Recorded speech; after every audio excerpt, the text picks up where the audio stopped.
penniless, and at the end of my supply of the drug which alone makes life endurable. I can bear the torture no longer, and shall cast myself from this garret window into the squalid street below. Do not think from my slavery to morphine that I am a weakling or a degenerate. When you have read these hastily scrawled pages, you may guess, though never fully realize, why it is that I must have forgetfulness or death.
In one of the most open and least frequented parts of the broad Pacific that the packet of which I was supercargo fell a victim to the German sea raider.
The Great War was then at its very beginning, and the ocean forces of the Hun had not completely sunk to their later degradation. So that our vessel was made a legitimate prize, whilst we of her crew were treated with all the fairness and consideration due us as naval prisoners.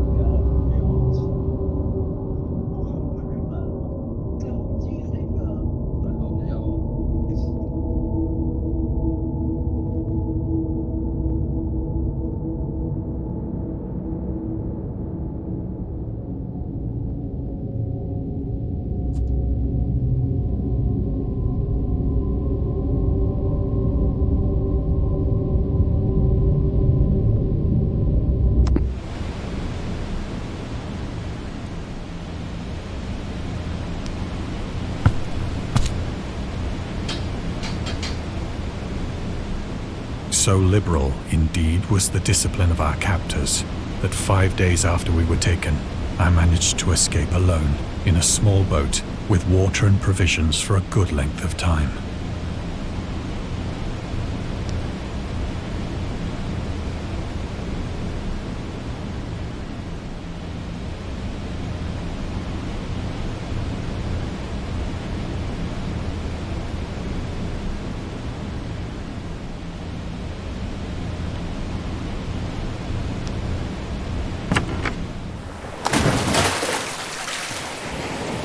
When I finally found myself adrift and free, I had but little idea of my surroundings.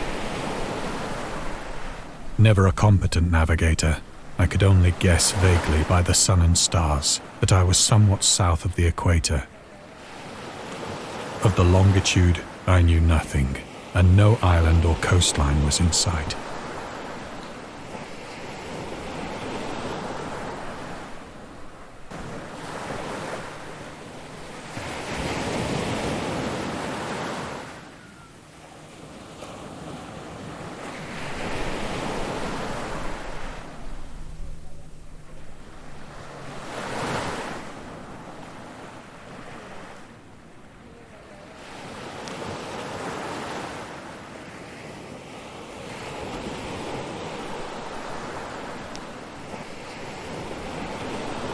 The weather kept fair, and for uncounted days I drifted aimlessly beneath the scorching sun, waiting either for some passing ship or to be cast on the shores of some habitable land.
But neither ship nor land appeared, and I began to despair in my solitude upon the heaving vastness of unbroken blue.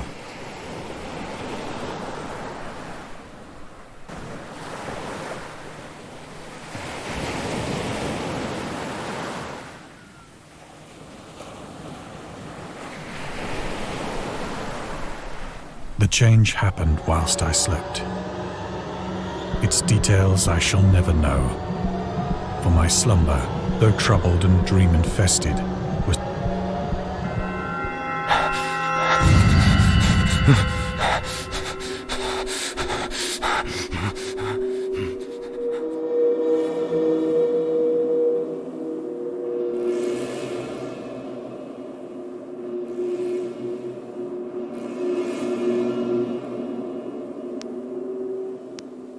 When at last I awoke, it was to discover myself half sucked into a slimy expanse of hellish black mire, which extended about me in monotonous undulations as far as I could see, and in which my boat lay grounded some distance away. Though one might well imagine that my first sensation would be of wonder at so prodigious and unexpected a transformation of scenery, I was in reality more horrified than astonished. The region was putrid with the carcasses of decaying fish and of other, less describable things which I saw protruding from the nasty mud of the unending plain. Perhaps I should not hope to convey in mere words the unutterable hideousness that can dwell in absolute silence and barren immensity. There was nothing within hearing, and nothing in sight, save a vast reach of black slime. Yet the very completeness of the stillness and the homogeneity of the landscape oppressed me with a nauseating fear. The sun was blazing down from a sky which seemed to me almost black in its cloudless cruelty, as though reflecting the inky marsh beneath my feet.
As I crawled into the stranded boat, I realized that only one theory could explain my position.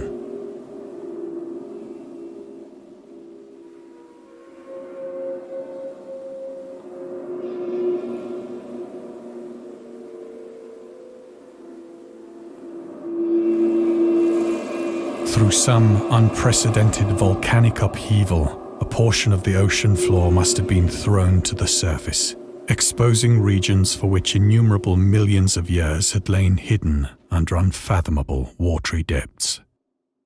So great was the extent of the new land which had risen beneath me that I could not detect the faintest noise of the surging ocean, straining my ears as I might. Nor were there any seafowl to prey upon the dead things.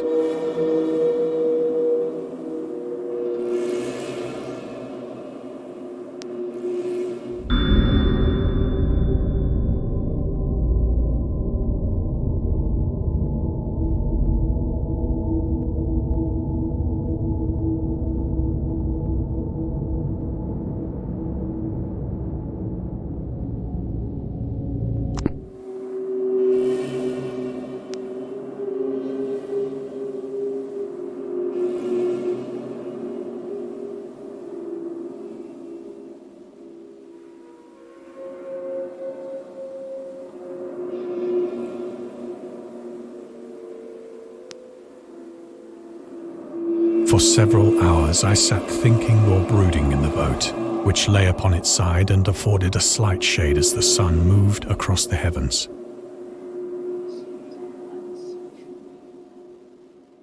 As the day progressed, the ground lost some of its stickiness and seemed likely to dry sufficiently for traveling purposes in a short time.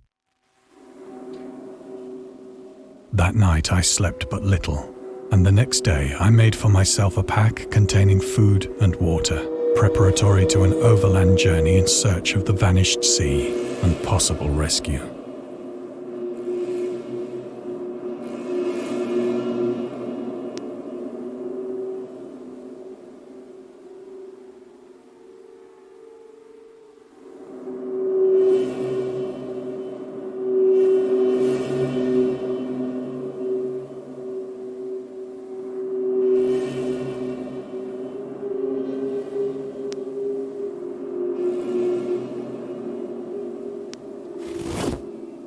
On the third morning, I found the soil dry enough to walk upon with ease.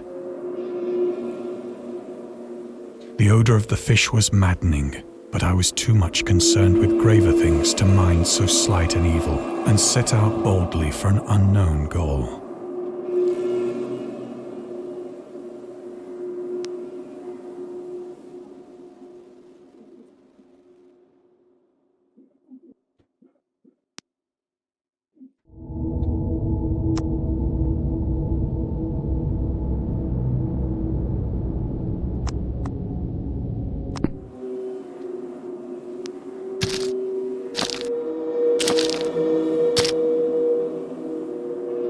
All day I forged steadily westward, guided by a faraway hummock which rose higher than any other elevation on the rolling desert.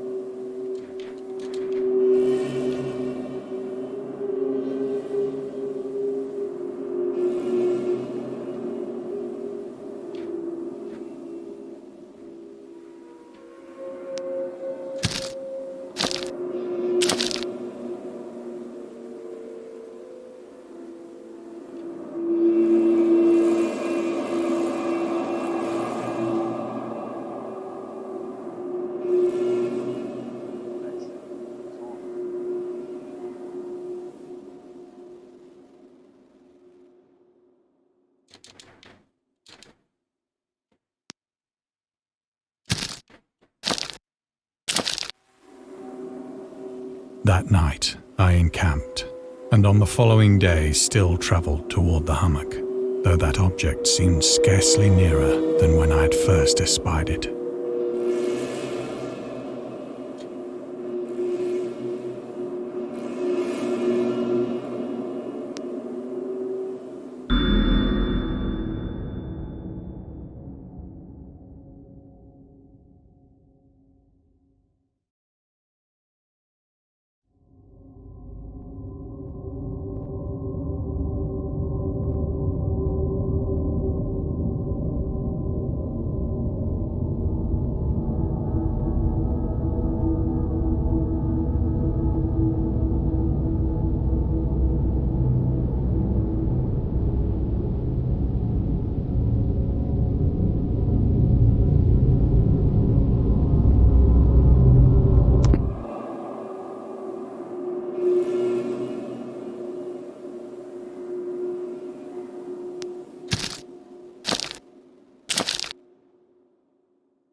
By the fourth evening, I attained the base of the mound, which turned out to be much higher than it had appeared from a distance. An intervening valley setting it out in sharper relief from the general surface. Too weary to ascend, I slept in the shadow of the hill. I know not why my dreams were so wild that night, but ere the waning and fantastically gibbous moon had risen far above the eastern plain, I was awake in a cold perspiration, determined to sleep no more. Such visions as I had experienced were too much for me to endure again, and in the glow of the moon I saw how unwise I had been to travel by day. Without the glare of the parching sun, my journey would have cost me less energy. Indeed, I now felt quite able to perform the ascent which had deterred me at sunset. Picking up my pack, I started for the crest of the eminence.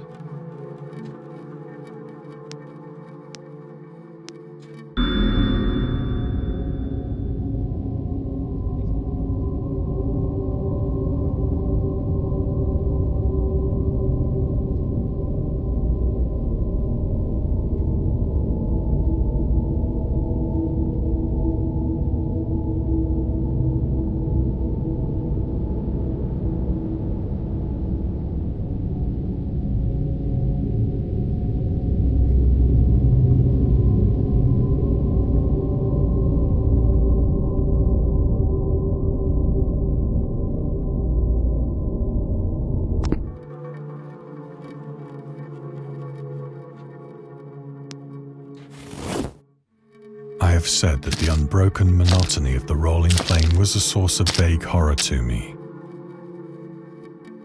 But I think my horror was greater when I gained the summit of the mound and looked down the other side into an immeasurable pit or canyon, whose black recesses the moon had not yet soared high enough to illumine. I felt myself on the edge of the world, peering over the rim into a fathomless chaos of eternal night. Through my terror ran curious reminiscences of Paradise Lost and of Satan's hideous climb through the unfashioned realms of darkness. As the moon climbed higher in the sky, I began to see that the slopes of the valley were not quite so perpendicular as I had imagined.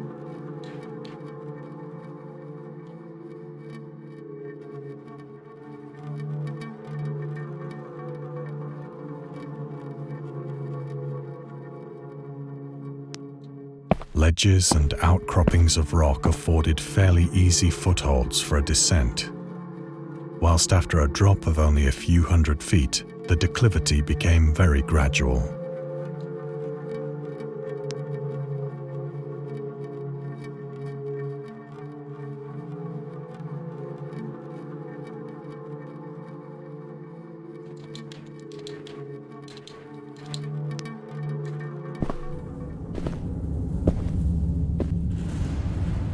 Urged on by an impulse which I cannot definitely analyze, I scrambled with difficulty down the rocks and stood on the gentler slope beneath, gazing into the Stygian deeps, where no light had yet penetrated.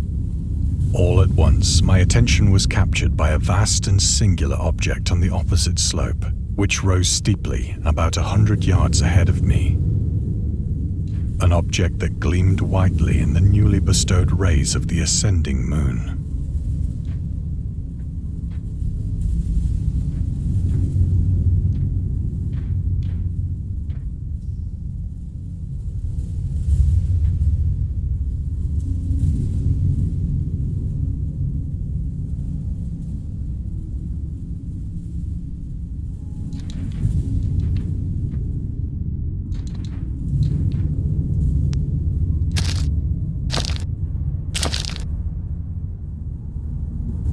That it was merely a gigantic piece of stone, I soon assured myself. But I was conscious of a distinct impression that its contour and position were not altogether the work of nature. A closer scrutiny filled me with sensations I cannot express.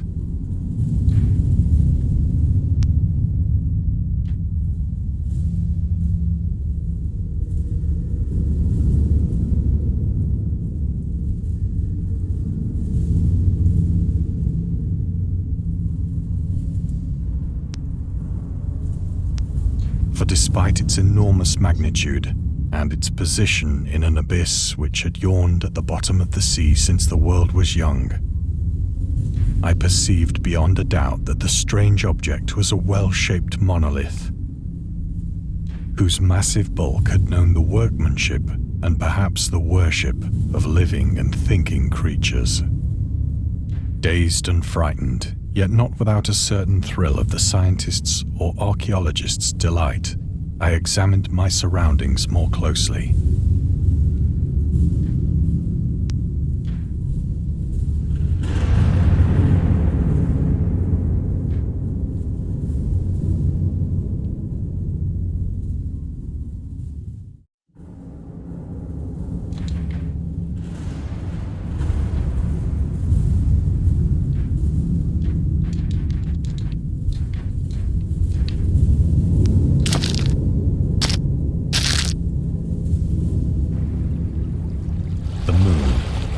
The zenith shone weirdly and vividly above the towering steeps that hemmed in the chasm,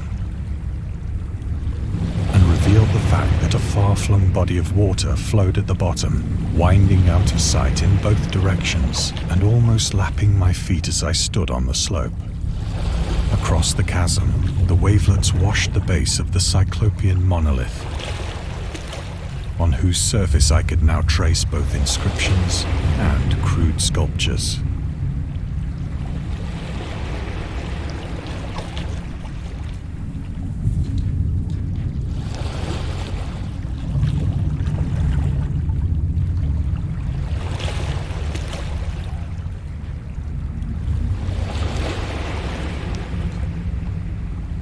The writing was in a system of hieroglyphics unknown to me and unlike anything I'd ever seen in books, consisting for the most part of conventionalized aquatic symbols such as fishes, eels, octopi, crustaceans, mollusks, whales, and the like. Several characters obviously represented marine things which are unknown to the modern world, but whose decomposing forms I had observed on the ocean-risen plain. It was the pictorial carving, however, that did most to hold me spellbound.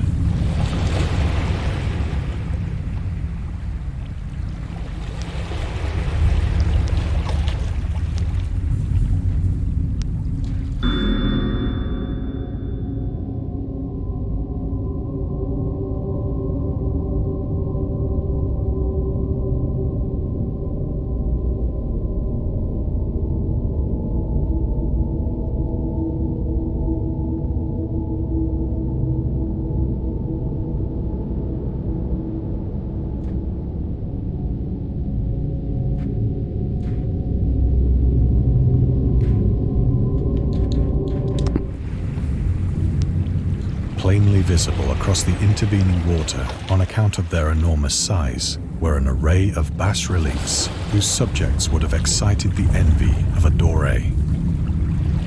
I think that these things were supposed to depict men, at least a certain sort of men, though the creatures were shown disporting like fishes in the waters of some marine grotto, or paying homage at some monolithic shrine which appeared to be under the waves as well. Of their faces and forms I dare not speak in detail, for the mere remembrance makes me grow faint. Grotesque beyond the imagination of a Poe or a Bulwer. They were damnably human in general outline, despite webbed hands and feet, shockingly wide and flabby lips, glassy, bulging eyes, and other features less pleasant to recall. Curiously enough, they seem to have been chiseled badly out of proportion with their scenic background, for one of the creatures was shown in the act of killing a whale, represented as but little larger than himself. I remarked, as I say, their grotesqueness and strange size, but in a moment decided that they were merely the imaginary gods of some primitive fishing or seafaring tribe. Some tribe whose last descendant had perished eras before the first ancestor of the Piltdown or Neanderthal man was born.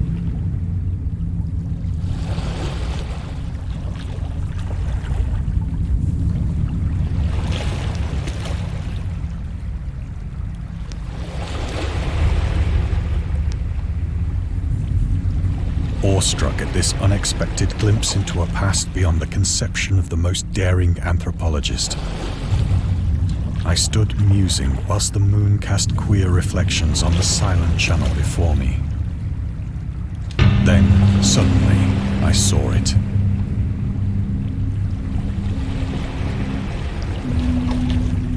With only a slight churning to mark its rise to the surface, the thing slid into view above the dark waters.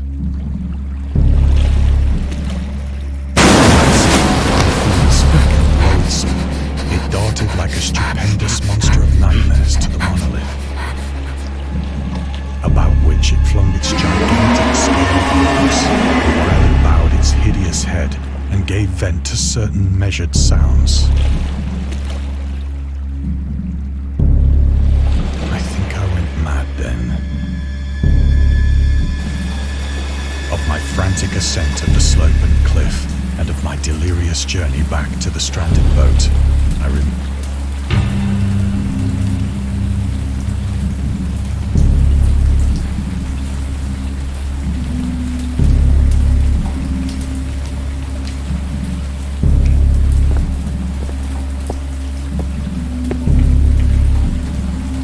I believe I sang a great deal and laughed oddly when I was unable to sing.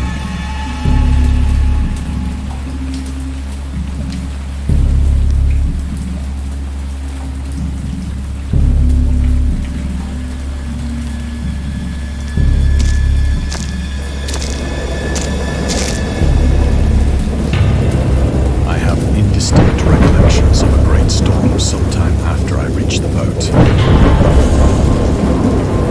At any rate, I know that I heard pearls of thunder and other tones which nature utters only in her wildest moods.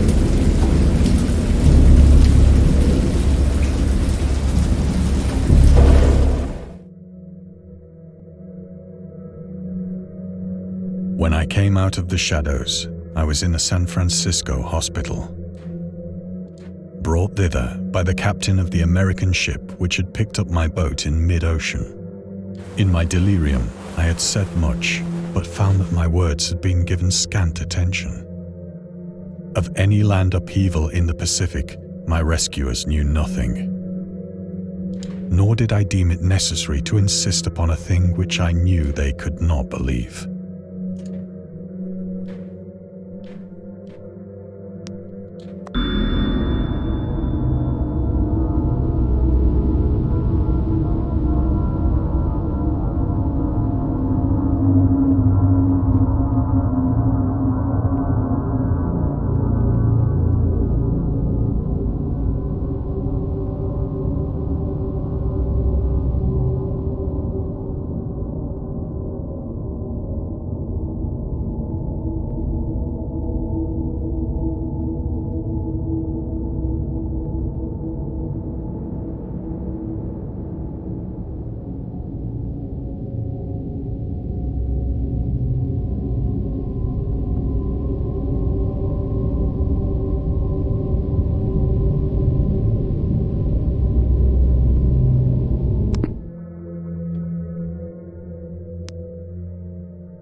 Once I sought out a celebrated ethnologist and amused him with peculiar questions regarding the ancient Philistine legend of Dagon, the fish god.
But soon perceiving that he was hopelessly conventional, I did not press my inquiries.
It is at night, especially when the moon is gibbous and waning, that I see the thing.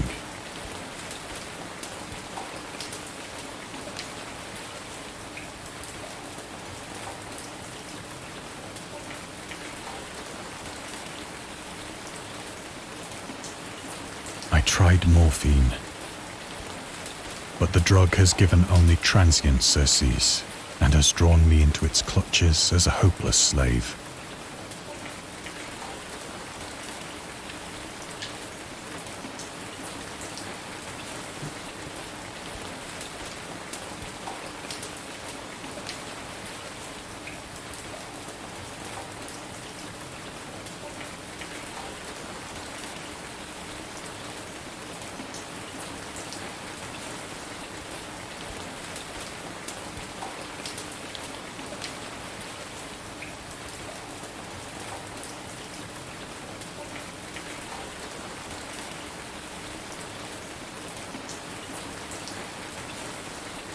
So now I am to end it all, having written a full account for the information or the contemptuous amusement of my fellow men.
Often, I ask myself if it could not all have been a pure phantasm. A mere freak of fever as I lay sun-stricken and raving in the open boat after my escape from the German man-of-war. This I ask myself, but ever does there come before me a hideously vivid vision in reply. I cannot think of the deep sea without shuddering at the nameless things that may at this very moment be crawling and floundering on its slimy bed, worshipping their ancient stone idols and carving their own detestable likenesses on submarine obelisks of water-soaked granite. I dream of a day when they may rise above the billows to drag down into their reeking talons the remnants of puny, war-exhausted mankind. Of a day when the land shall sink and the dark ocean shall ascend amidst universal pandemonium.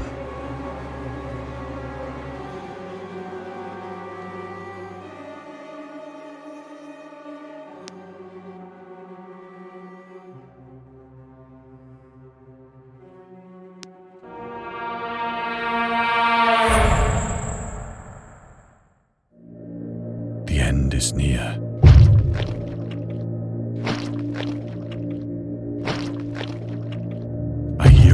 At the door, as of some immense slippery body lumbering against it.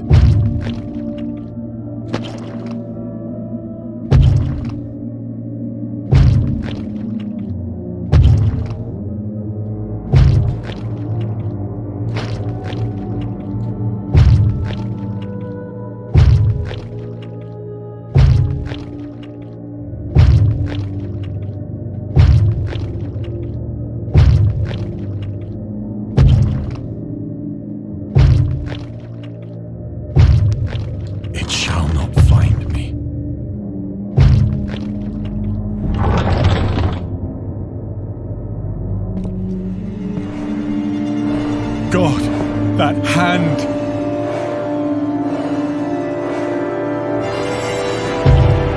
The window! The window!